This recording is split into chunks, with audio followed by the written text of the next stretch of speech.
பின்னாடி பேசுறவனுக்கு நம்மளை பத்தி என்ன தெரியும்? ஆனா ஒரு விஷயம் மட்டும் அவனுக்கு தெரியாது.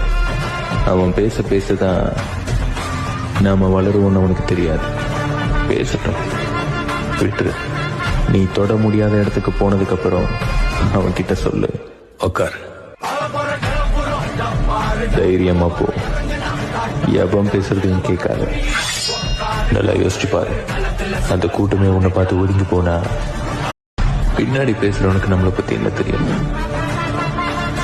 ஆனா ஒரு விஷயம் மட்டும் அவனுக்கு தெரியாது. அவன் பேச பேசதான் நாம வளருவோம்னு அவனுக்கு தெரியாது. பேசட்டும், விட்டுரு. நீ தொட முடியாத இடத்துக்கு போனதுக்கு அப்புறம் அவன் கிட்ட சொல்லு, உக்கார், தைரியமா போ, எவன் பேசுறதையும் கேட்காத. நல்லா யோசிச்சு பாரு. அந்த கூட்டமே உன்னை பார்த்து ஒதுங்கி போனா